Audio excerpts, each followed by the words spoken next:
வெறும் 2 முட்டையும் 4 பிரெட் துண்டுகளையும் வச்சு பேக்கரியில கிடைக்கிற மாதிரி செம்ம கிறிஸ்பியான கிரஸ்டோட டேஸ்டியான ஒரு எக் டார்ட் எப்படி செய்யறதுன்னா இன்னைக்கு நம்ம பார்க்க போறோம்.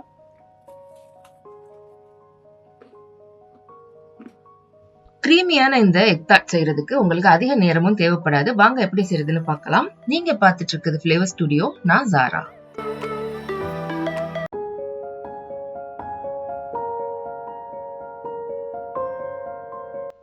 முதல்ல 2 முட்டை எடுத்து உடைச்சுக்கோங்க. அதுல ஒரு பிஞ்ச் அளவு சால்ட் சேர்த்துக்கோங்க.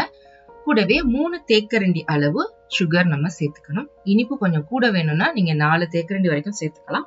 நான் கொஞ்சம் மைல்டான இனிப்பு தான் சேர்த்திருக்கேன். ஸோ 3 டீஸ்பூன் எனக்கு போதும். ஸோ இப்போ இதை நம்ம சுகர் நல்லா கரையிற வரைக்கும் கலந்து எடுத்துக்கணும். ரொம்ப வேகமா பீட் பண்ணி நுர வர்ற வரைக்கும் நம்ம அடிச்சிடக்கூடாது. ஜஸ்ட் நமக்கு சுகர் நல்லா கரைஞ்சு வரணும், அவ்வளவுதான். அந்த மாதிரி நீங்க அடிச்சு எடுத்துக்கோங்க.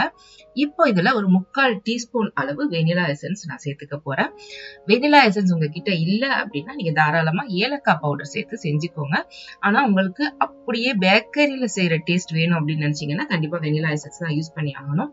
இப்போ இதுல 1/2 கப் அளவு பாலும் சேர்த்துட்டு நம்ம நல்லா அடிச்சு கலக்கிக்கலாம். நல்லா காய்ச்சி ஆற வச்ச பாலா இருந்தா பெட்டரா இருக்கும். காய்ச்சாத பாலா இருந்தாலும் பிரச்சனை இல்லை. இப்போ இதை நம்ம நல்லா கலந்து விட்டு எடுத்துக்கலாம். இதுல ஒரு பிஞ்ச் அளவு ஃபுட் கலர் நான் ஆட் பண்ணிருக்கேன், எல்லோ ஃபுட் கலர். நீங்க வீட்டுல செய்றீங்க அப்படின்னா தயவு செஞ்சு ஃபுட் கலர்ஸ் அவாய்ட் பண்ணிக்கோங்க. நான் வீடியோ பர்பஸ்க்காக மட்டும்தான் கொஞ்சம் அட்ராக்டிவா இருக்கணுமே அப்படின்னு சொல்லிட்டு கலர் சேர்த்துக்கிறேன். சொந்த யூஸ்க்கு நான் பண்றேன் அப்படின்னா கண்டிப்பா நான் ஃபுட் கலர் டோட்டலா அவாய்ட் பண்ணுவேன்.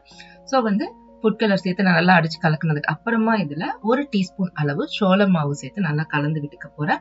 சோள மாவை நீங்க முட்டையில சேர்த்து அடிச்சுட்டு கட்டிகள் இல்லாம நல்லா கலந்து எடுத்துக்கோங்க. இப்போ நம்ம இந்த ரெசிபிக்கு தேவையான பிரெட் துண்டுகளை எடுத்துக்கலாம். சாண்ட்விச் பிரெட், நல்லா ஸ்வீட் பிரெட் கிடைக்கும் இல்லையா, அந்த மாதிரி பிரெட் பார்த்து எடுத்துக்கோங்க. அப்பதான் டேஸ்ட் உங்களுக்கு டார்ட் நல்லா இருக்கும் சாப்பிட்றதுக்கு. இப்போ பிரெட்ஸை நல்லா எடுத்துட்டு நம்ம ரோலிங் பின் வச்சு நல்லா தின்னா தேய்ச்சி எடுத்துக்கணும்.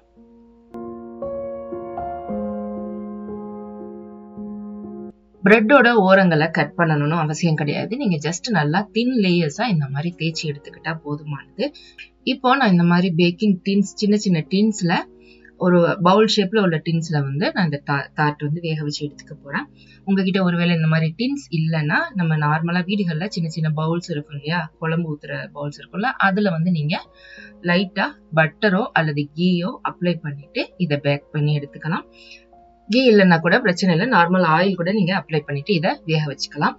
நம்மளோட புது சேனல் ஜாராஸ் ஜேர்னல், அதை நீங்க என்ன சப்ஸ்கிரைப் பண்ணலன்னா சப்ஸ்கிரைப் பண்ணிக்கோங்க.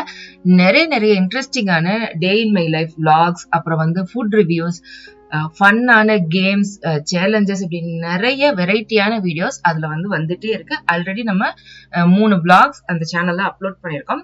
கார்ட்ஸ்லயும் டிஸ்கிரிப்ஷன்லயும் லிங்க் கொடுக்குறேன். நீங்க கண்டிப்பா செக் பண்ணிட்டு பிடிச்சிருந்தா சப்ஸ்கிரைப் பண்ணிக்கோங்க. இப்போ நம்ம நல்லா தின் லேயர்ஸா தேய்ச்சி எடுத்த பிரெட்ஸை அந்த பவுல் ஷேப்ல இருக்க கேக் டின்ல இந்த மாதிரி நல்லா பிரஸ் பண்ணி விட்டு நம்ம செட் பண்ணிக்கணும். ரொம்ப அழுத்தம் கொடுத்தோம் அப்படின்னா பிரெட் பிஞ்சுக்கும். பிஞ்சுச்சுன்னா நம்ம ஸ்டஃபிங்கா அந்த எக் ஊத்தும் போது அந்த ஓட்ட வழியா வெளியாயிரும். ஸோ கொஞ்சம் கவனமா நம்ம இதை ரெடி பண்ணிக்கணும். இப்போ நம்ம ஒரு அந்த பவுலுக்குள்ளேயும் 3/4 அளவு நிரம்புற மாதிரி நம்ம ரெடி பண்ணி வச்சிருக்க எக் கலவையை அதுல சேர்த்துக்கணும். இந்த அளவுக்கு நம்ம நல்லா சேர்த்துட்டு ஒரு 5 நிமிஷம் ப்ரீஹீட் பண்ணி வச்சிருக்க ஓவன்ல 180 டிகிரி செல்சியஸ்ல வச்சு ஒரு 10 to 12 மினிட்ஸ் வேக வச்சு எடுத்துக்கணும். இந்த வேகிறதுக்கான டைமிங் பாத்தீங்கன்னா நீங்க யூஸ் பண்ற பாத்திரத்தோட சைஸ், அப்புறம் உங்களோட ஓவன் செட்டிங்ஸ் பொறுத்து மாறுபடலாம். ஸோ கொஞ்சம் நீங்க செட்டிங்ஸ் மாத்தி வச்சு பாத்துக்கோங்க. ஒருவேளை சரியா வேகலைன்னா கொஞ்சம் எக்ஸ்ட்ரா டைமிங் கொடுத்து பாருங்க. எடுத்ததுமே ஹையஸ்ட் டெம்பரேச்சர் எதுவும் செட் பண்ணிடாதீங்க. எனக்கு இது 15 மினிட்ஸ் ஆச்சு கரெக்டா ஃபுல்லா இந்த மாதிரி நல்லா பெர்ஃபெக்டா கிரீமியா வெந்து வர்றதுக்கு. உங்ககிட்ட ஓவன் இல்ல அப்படின்னா ஒண்ணுமே பிரச்சனை இல்லை. நம்ம நார்மலா கேக் எல்லாம் பேக்கிங் பண்ணுவோம் இல்லையா, ப்ரெஷர் குக்கர்லயோ அது நார்மலா கடாயில எல்லாம் பேக் பண்ணுவோம் இல்லையா, அந்த மாதிரி கூட நீங்க இதை பேக் பண்ணி எடுத்துக்க முடியும். செம்ம கிரீமியான எம்மியான எக் டார்ட் பேக்கரி ஸ்டைல்ல வீட்லயே வெறும் 10 to 15 மினிட்ஸ்ல எப்படி செய்யறது அப்படிங்கறத இந்த வீடியோல நம்ம பார்த்தோம். கண்டிப்பா உங்க எல்லாருக்கும் இந்த வீடியோ யூஸ்ஃபுல்லா இருந்திருக்கும் அப்படின்னு நம்புறேன். வீடியோ பிடிச்சிருந்ததுன்னா ப்ளீஸ் லைக் பண்ணிட்டு உங்க ஃப்ரெண்ட்ஸ் அண்ட் ஃபேமிலி கூட ஷேர் பண்ணிக்கோங்க.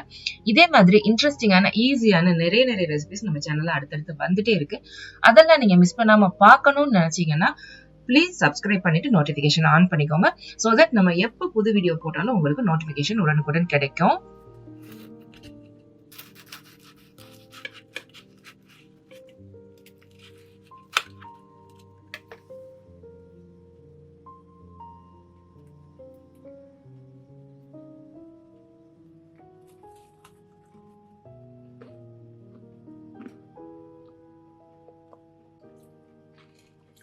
சீக்கிரமே உங்களை நான் அடுத்த வீடியோல சந்திக்கிறேன். அது வரைக்கும் சேஃபா இருங்க, செக்யூரா இருங்க. Stay safe, stay home.